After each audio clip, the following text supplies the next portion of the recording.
It's time for the Week 8 wide receiver rankings.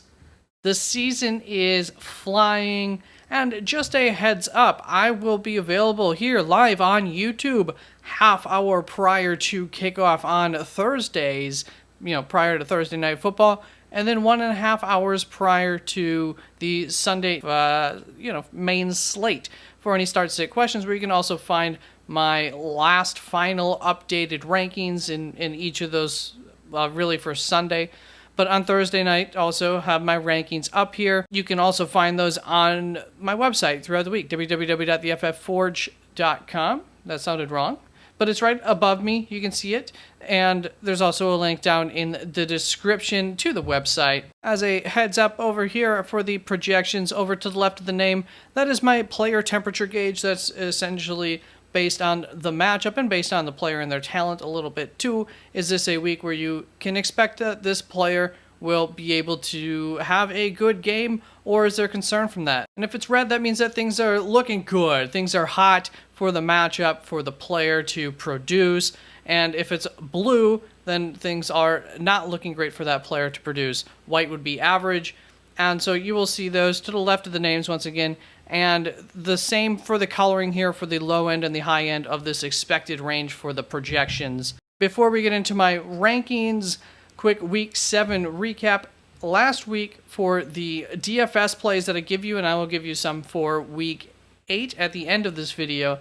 At the bottom of the barrel / a big tournament shot, I gave you Darius Davis at 3,300. I said maybe that'd be better for whatever. It didn't work out. That did not work out. I thought maybe, just maybe, they were keeping him for the Kansas City Chiefs to surprise him. Didn't work out that way. And I also said that I'm taking a shot on Jalen Waddle at 7,500 and Brandon Ayuk at 6,700. Fail. At least I think maybe Jalen Waddle was okay. And then contrarian play, I gave you Josh Downs at 4,500 versus Cleveland. I think that worked out really, really well. So yay me there. For my love'ems, I gave you Tyler Lockett, fail, Romeo Doubs. He came through for you if you played him, so that was okay. These are not DFS, so it's not like he had to have a huge, massive week. And Darius Slayton, I talked about how I would want to say Jalen Hyatt, but I couldn't say that. It ended up being Jalen Hyatt out of the two that was able to take advantage of that matchup. There was a reason that I wanted one of the deep ball receivers. And for the fades, I gave you Deebo Samuel. I guess I was correct to be concerned about that injury, even if he played, but he did not play. Michael Pittman Jr., he only got 5 targets, and one of those was a reception for 75 yards and a touchdown. Outside of that, he would have had 1 reception for 8 yards. So I think the logic was on par there given the matchup, but that was just a weird game, so fail. And I also faded Deontay Johnson, but he ended up doing just fine, so not a great week all in all there. Let's move on to Week 8 and do better.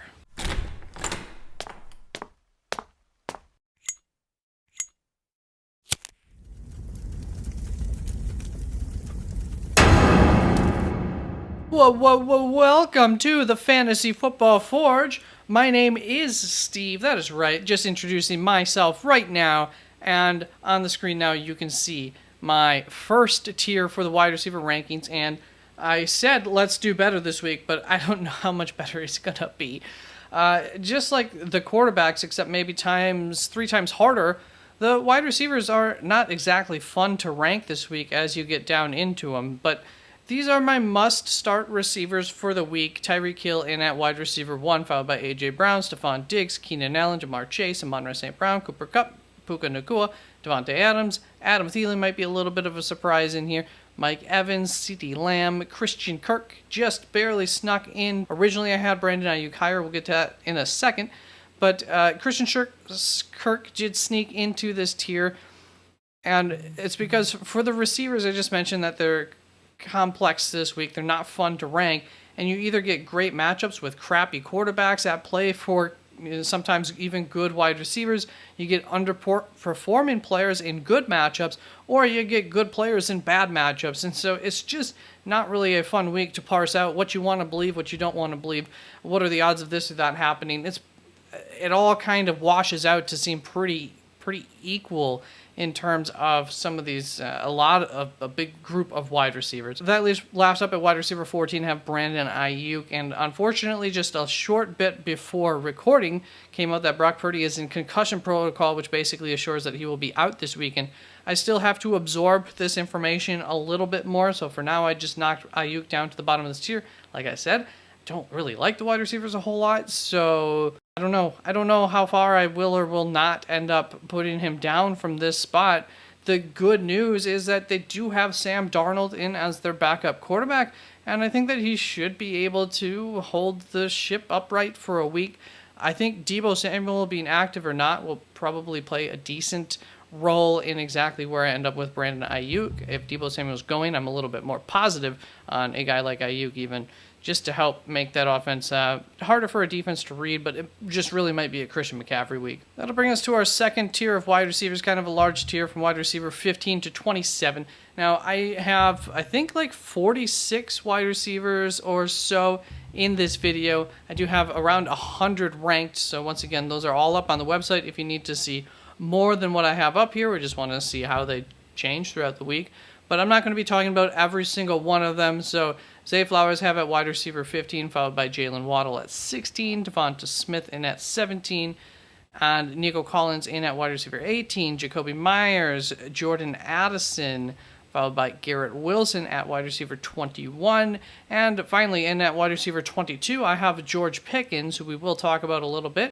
As you can see, he does have a love 'em tag from me this week, and the return of Deontay Johnson could go two routes, and we don't know for sure what that impact will be after one game, but the two routes are that this offense is better as a whole, and thus so is George Pickens. Just a better offense, and maybe they kind of found the newer role for him to be, or things kind of go back to pre-Deontay Johnson's injury, and Deontay becomes the target whore that he is, and George Pickens becomes the inconsistent, deep shot, boom or bust fantasy option that he has been for most of his relatively short career thus far. And after week one, it appears that Route A is the route that we're going to be going, which would be very good for George Pickens. Additionally, they'll be in a plus matchup going up against Jacksonville this week, in a week where it's tough to love a whole lot of guys.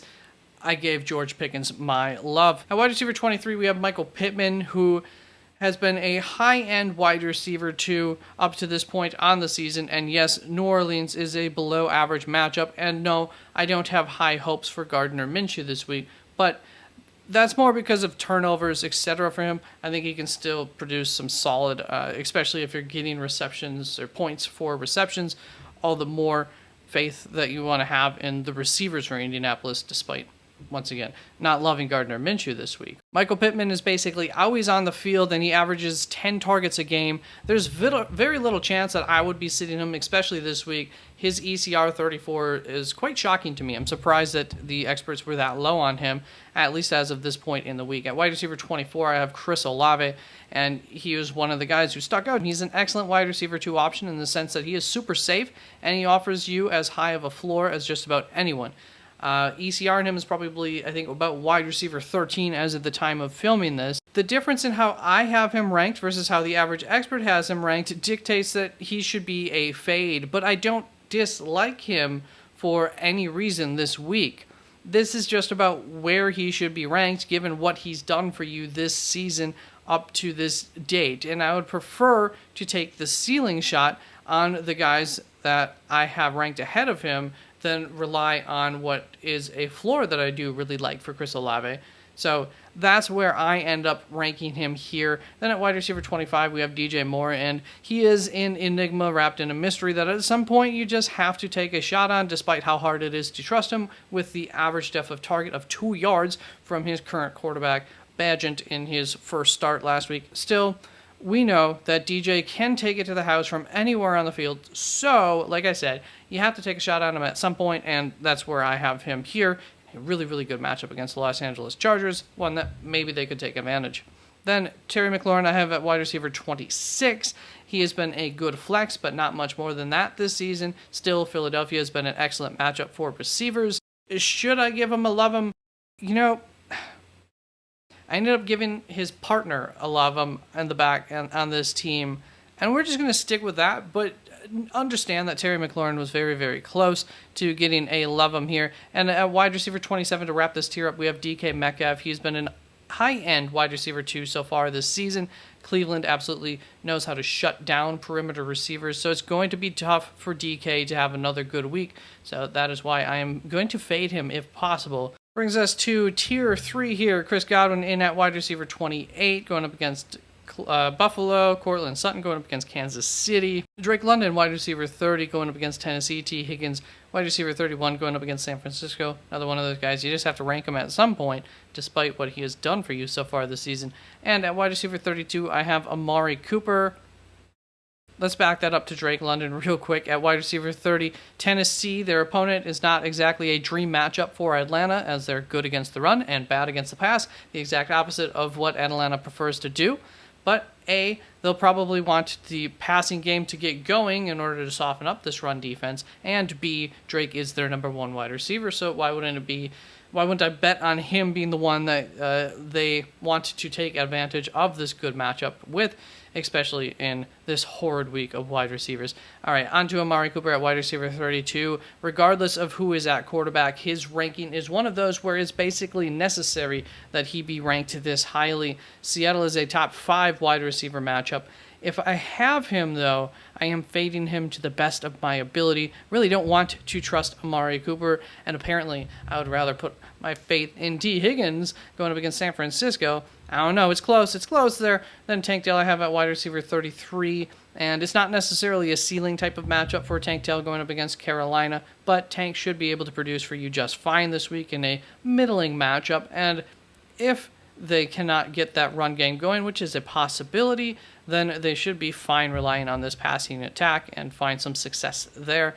At wide receiver 34, I have Calvin Ridley, then Josh Palmer at wide receiver 35, and I have trust issues with him, but ever since Mike Williams was put on IR, he has been a middling wide receiver 2 as far as his production goes. I think I understand most of why Palmer's temperature gauge is in that deep, deep blue, which means really kind of an avoid. But I don't agree with it being one of the worst situations to produce upon in this week going up against Chicago. Essentially, the temperature gauge expects that the Chargers will be able to and should be running a lot this game, come to a quick and early lead, not much of a competition with Chicago, and thus there's not too many opportunities to go around for Josh Palmer to produce, but I don't think that that's exactly how this Los Angeles Chargers offense works anyways, even if they have a bit of a lead. And that brings us to wide receiver 36 with Rashee Rice. And I tried this a couple weeks ago when they played Denver at that point, and he did okay, but I wanted more from it. At this point, he's like a whole game more experienced than he was at that point in his career. So I'm going to go for this a second time. I love Rashee Rice. I love you. Then at wide receiver 37, we have Kendrick Bourne, and I have a little note here. Oh gosh, am I going to give him a love him? Don't make me do it. I was struggling on who I was going to give love hums to, and so as I was going through them, I just wrote a couple of notes on a couple of guys who maybe I would give it to, but I did not end up going with Kendrick Bourne. If New England wants to beat Miami, they'll probably need to throw the ball, and Kendrick Bourne has been able to produce when they do. For the most part, I just feel like I'd be pushing my luck if I gave him another love him, just like I think I kind of said the same thing last week. He did produce there just fine. He is one of the last few in the rankings who offers you a legitimate ceiling, so that is something I think to like about Kendrick Bourne at this point. If you don't have wide receivers who are ranked higher that you can rely upon, or if you're trying to avoid one of those other guys. And then at wide receiver 38, we have Deontay Johnson, Marquise Brown at 39, and Josh Downs at wide receiver 40. That's going to bring us to the last and final tier, tier 4 here, which starts off with Gabe Davis at wide receiver 41, Romeo Doubs at wide receiver 42, and it's tough to trust Dobbs. His fantasy results last week were a bit fluky.